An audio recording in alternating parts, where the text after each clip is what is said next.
પાટણના ગંગા માતાજીની વાડી સ્થિત શ્રી પૂર્ણ પુરુષોત્તમ ભગવાન મંદિરે સોમવતી અમાવાસના પવિત્ર દિવસે ભવ્ય અન્નકૂટ મહોત્સવ યોજાયો હતો।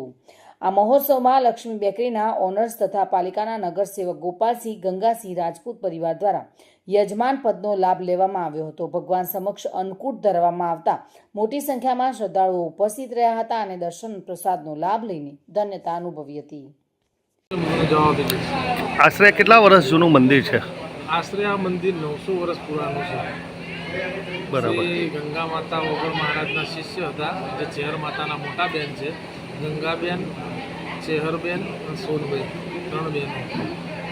તેમાં આ પૂર્ણ પુરુષોત્તમ ભગવાન સ્વયંભૂ પ્રાગ્યટ્ય મંદિર ઉત્તર ગુજરાતમાં માત્ર એક જ છે। ઉત્તર ગુજરાતમાં એક જ મંદિર? હા, એ પણ આપણી પાટણ નગરીમાં છે। આજનો અંકુટ વિશે શું કહેશો?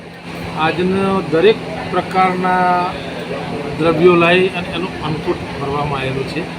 અને અમુક અન્નકૂટ તો આપણે મંદિરને નવરાઈ દોરાઈને કારીગરના પાસે, બ્રાહ્મણ પાસે અહીંયા જ બનાવરાઈએ છીએ લગભગ। બરાબર। એટલે આ અંકુટની જે પ્રસાદી કરવામાં આવી છે અત્યારે રવામાં, એ બહારથી લાવીને અંકુટ કરાવવામાં કે અહીંયા લગભગ 50% ઉપરનો અન્નકૂટ અહીંયા બની જાય છે, પણ બાકી ચોકલેટોનો, ગોળી બિસ્કિટને એવું આપણે તૈયાર લાવી દઈએ છીએ। બરાબર। એના દાતા આપણે લગભગ અહીંયા ગોપાલસિંહ રાજપૂત લક્ષ્મી બેકરીવાળા છે। બરાબર। અન્નકૂટના દાતા, મોટા દાતા। બરાબર। આપનું નામ સાહેબ? મહંત શ્રી ખોડાગીરી। આ મંદિર મિત્તલ પંચાલ સાથે bureau report, today Gujarati news.